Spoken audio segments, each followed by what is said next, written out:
Assalamualaikum warahmatullahi wabarakatuh. Perkenalkan, saya Tivania Iwandari, dari rekan saya Safira Aprilia Pramana dari kelas 5C Prodi Ekonomi Syariah akan mempresentasikan hasil final project kami. Analisis makro. Yang pertama ada analisis ekonomi dunia. Perekonomian dunia diprediksi akan mengalami kegelapan pada tahun 2023 mendatang. Hal itu terjadi disebabkan oleh beberapa faktor yang dikenal dengan istilah the perfect storm, di antaranya seperti inflasi yang tinggi dan tak terkendali, sehingga menyebabkan terjadinya gangguan perekonomian mulai dari kontraksi ekonomi yang menuju resesi ekonomi hingga stagflasi. Selanjutnya yaitu analisis makro Indonesia. Analisis ekonomi sangat penting dilakukan untuk investor, tujuannya yaitu mengetahui kondisi atau keadaan ekonomi secara keseluruhan. Yang pertama ada PDB atau produk domestik bruto, diartikan sebagai nilai keseluruhan semua barang dan jasa yang diproduksi di dalam wilayah tersebut dalam jangka waktu tertentu, biasanya per tahun.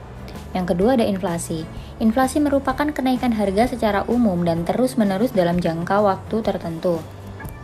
Selanjutnya, berikut merupakan tabel data inflasi periode Januari 2022 hingga Desember 2022. Dari data tersebut dapat dilihat pada Januari 2022 data inflasinya ada di 2,18%, sedangkan pada akhir periode yaitu pada bulan Desember 2022 data inflasi menunjukkan angka 5,51%. Selanjutnya ada tingkat bunga. Tingkat bunga yang tinggi mengidentifikasi sinyal negatif terhadap harga saham, di mana tingkat bunga yang meningkat akan menyebabkan peningkatan suku bunga yang disyaratkan atas investasi pada suatu saham. Dapat dilihat pada tabel, pada tanggal 20 Januari 2022, tingkat bunganya ada pada angka 3,50%, sedangkan pada 22 Desember 2022, tingkat bunga ada pada angka 5,50%. Selanjutnya yaitu kurs rupiah. Nilai tukar Indonesia terhadap US dollar sangat berfluktuatif seperti pada tanggal 1 Desember 2022, nilai tukar sebesar 15.663,29 rupiah. Akan tetapi pada akhir yaitu 5 Januari 2023, nilai tukar rupiah terapresiasi terhadap US dollar yaitu menjadi sebesar 15.536,92 rupiah. Apresiasi atau menguatnya kurs rupiah terhadap mata uang asing memberikan sinyal positif bagi perekonomian yang mengalami inflasi. Hal ini dikarenakan mata uang asing akan menurunkan biaya impor bahan untuk produksi dan menurunkan tingkat bunga yang berlaku. Selanjutnya ada analisis industri. Analisis industri merupakan suatu penilaian terhadap peluang dan juga ancaman dari lingkungan sekitar yang mempengaruhi kesuksesan dari suatu perusahaan. Analisis industri digunakan oleh para pebisnis dan analis untuk memahami dinamika persaingan pada suatu perusahaan agar mengetahui peluang-peluang investasi dalam industri yang mempunyai karakteristik risiko dan imbal hasil yang menguntungkan bagi investor. Berikut merupakan tabel perkembangan perdagangan saham sektoral. Dari tabel tersebut dapat dilihat bahwa saham yang memiliki nilai kapitalisasi pasar tertinggi pada Juni 2022 adalah saham pada sektor finansial, sebesar 34,57%. Lalu yang kedua ada sektor konsumer non-silikal, sebesar 12,15%. Dan yang ketiga ada sektor basic material, sebesar 10,91%. Lalu seterusnya seperti yang tertera pada tabel. Yang pertama ada industri keuangan. Berikut merupakan beberapa industri keuangan di Indonesia. Dari hasil analisa EPS dan PER, analis memutuskan untuk mengevaluasi saham pada Bank Sentral Asia Tbk, yang mana merupakan salah satu saham yang masuk dalam indeks saham LQ45. Yang kedua ada industri barang dan konsumsi. Pada kuartal kedua tahun 2022, subsektor makanan dan minuman menjadi kontributor terbesar PDB sektor industri, yakni mencapai 34,44%. Lalu pada November 2022, pertumbuhan subsektor dari industri barang dan konsumsi yaitu makanan dan minuman di triwulan 3 2022 mencapai 3,57%, lebih tinggi dari periode yang sama tahun yang lalu, yang tercatat sebesar 3,49%. Berikut merupakan beberapa emiten pada sektor industri barang dan konsumsi. Dari hasil analisa dapat diputuskan bahwa analis memutuskan untuk mengevaluasi saham pada PT Unilever Indonesia Tbk, yang merupakan salah satu perusahaan dengan pemilih berbagai macam produk terkenal di Indonesia, karena memiliki target pasar mulai dari masyarakat dengan segmen atas hingga segmen bawah. Analisis fundamental. Analisis fundamental adalah suatu analisis yang mempelajari hal-hal yang berhubungan dengan kondisi keuangan suatu perusahaan dengan tujuan untuk mengetahui sifat-sifat dasar dan karakteristik operasional dari perusahaan publik. Analisis fundamental berguna untuk memeriksa laporan keuangan perusahaan dan memperhitungkan kinerja keuangan. Selain itu, digunakan untuk mengetahui penilaian harga saham serta menentukan apakah suatu saham yang ada di pasar saat ini sedang mengalami overvalue atau undervalue. Adapun analisis fundamental saham akan dilakukan dengan menganalisis tingkat ROA, ROE, EPS, PER, PBV ratio, dan valuasi dividen discount model atau DDM. Dapat dilihat dari tabel di atas, yaitu perbandingan antara saham BBCA dan BBRI.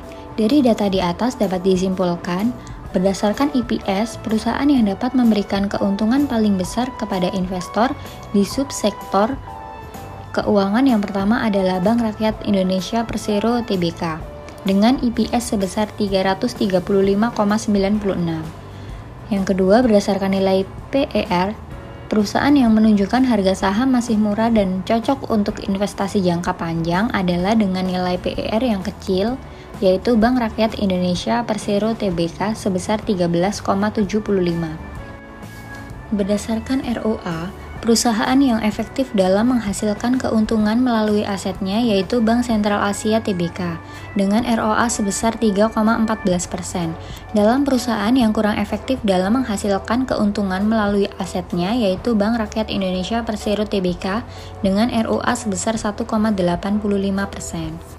Berdasarkan ROE, perusahaan yang efektif dalam mengelola modal untuk menghasilkan keuntungan atau laba adalah Bank Sentral Asia Tbk dengan nilai ROE sebesar 16,63%. Sedangkan perusahaan yang kurang efektif dalam pengelolaan modalnya untuk menghasilkan keuntungan adalah Bank Rakyat Indonesia Persero Tbk dengan nilai ROE terkecil yaitu 10,65%. Yang kelima, berdasarkan current ratio. Perusahaan yang mampu memenuhi kewajiban jangka pendek menggunakan aktivanya sehingga tidak mengalami kerugian dan investor akan mendapatkan return adalah Bank Sentral Asia Tbk dengan sebesar 0,4. Berdasarkan data tersebut, dapat disimpulkan bahwa perusahaan subsektor keuangan yang memiliki prospek paling baik untuk menanamkan saham yaitu perusahaan Bank Sentral Asia Tbk. Selanjutnya, analisis teknikal atas saham yang dibeli. Berikut merupakan hasil grafik menggunakan indikator moving average. Di sini analis menggunakan 3 EMA. Yang pertama EMA 8 berupa garis biru, yang kedua EMA 21 yang berupa garis pink, dan yang ketiga EMA 125 yang berupa garis ungu. Selama EMA 8 dan EMA 21 berada di bawah EMA 125, berarti posisi yang diambil adalah sell. Sedangkan entry buy diambil ketika garis EMA 8 dan EMA 21 berada di atas EMA 122. Pada grafik Bank Sentral Asia Tbk ini dapat dilihat bahwa garis EMA 8 dan EMA 21 berada di atas garis EMA 125. Maka artinya entry buy yang harus dipilih. Yang kedua menggunakan indikator moving average convergent divergent. Hasil grafik menunjukkan bahwa pada MACD line atau grafik biru terlihat bergerak menurun, tidak memotong signal line atau grafik merah. Jika MACD line atau grafik biru tersebut terus menurun dan tidak memotong signal line atau garis merah, maka harga saham akan terus menurun. Selanjutnya menggunakan indikator Relative Strength Index atau RSI. Grafik Relative Strength Index atau RSI berada pada angka 37,1, artinya mengalami oversold yang menunjukkan adanya potensi pembalikan arah, yang mana analis bisa memanfaatkan hal ini untuk membeli saham. Yang terakhir menggunakan indikator stokastik. Pada grafik stokastik, garis K atau grafik biru memotong ke atas garis D atau grafik merah yang menandakan bahwa adanya sinyal terjadinya kenaikan. Kesimpulan dari analisis yang telah dilakukan mengidentifikasikan bahwa disarankan untuk membeli saham BBCA.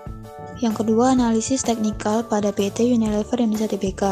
Yang pertama menggunakan moving average, sama seperti tadi menggunakan 3 EMA. Pada grafik Unilever dapat dilihat bahwa garis EMA 8 dan EMA 21 berada di atas garis EMA 125, maka artinya entry buy untuk dipilih oleh analis.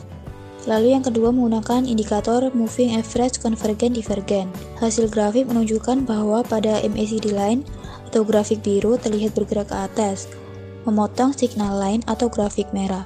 Jika MACD line terus bergerak ke atas dan memotong signal line, maka harga saham akan terus naik. Selanjutnya menggunakan indikator RSI. Grafik RSI berada pada angka 53, artinya mengalami overbought yang menunjukkan adanya penurunan atau koreksi, yang mana bisa kita manfaatkan untuk menjual saham. Lalu yang ketiga, analis teknikal pada bulan dari Bangun Laksana Tbk. Yang pertama, moving average sama menggunakan 3 EMA. Pada grafik dapat dilihat bahwa garis EMA 8 dan EMA 21 berada di bawah garis EMA 40, maka artinya entry sell yang harus dipilih. Selanjutnya ada hasil grafik menggunakan indikator MACD. Hasil grafik menunjukkan bahwa MACD line terlihat bergerak menurun, tidak memotong signal line. Jika MACD line terus menurun dan tidak memotong signal line, maka harga saham akan terus menurun. Lalu ada grafik RSI.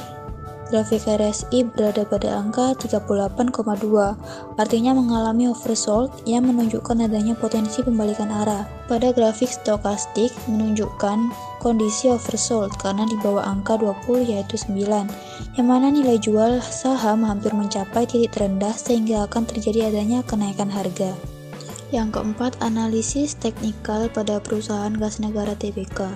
Yang pertama menggunakan indikator moving average. Pada grafik perusahaan gas negara dapat dilihat bahwa garis EMA 8 dan EMA 21 berada di bawah garis EMA 125, maka artinya entry sell yang harus dipilih. Selanjutnya menggunakan indikator MACD.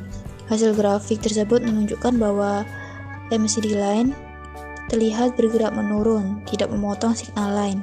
Jika MACD line terus menurun dan tidak memotong signal line, maka harga saham akan terus menurun. Lalu menggunakan indikator grafik RSI. Dalam hal ini, grafik RSI berada pada angka 24,5, artinya mengalami oversold yang menunjukkan adanya potensi pembalikan arah. Lalu yang terakhir pada grafik stokastik menunjukkan kondisi oversold di mana nilainya di bawah 20 yaitu 12,3. Berikut merupakan ringkasan transaksi pembelian saham. Yang pertama ada saham BBCA dibeli saat tanggal 5 bulan 12 2022, volume pembelian lotnya yaitu 5 dengan harga 8.645. Jumlah pembeliannya yaitu 4.321. Saat ini mengalami loss sebesar 3,96%. Jumlah lossnya yaitu minus 171.122. Begitu juga untuk pembelian lain sesuai yang tertera pada tabel di atas. Berikut merupakan capture atas saham yang dibeli pada aplikasi Stockbit. Itu saja yang dapat kelompok kami sampaikan. Kurang lebihnya mohon maaf. Wassalamualaikum warahmatullahi wabarakatuh.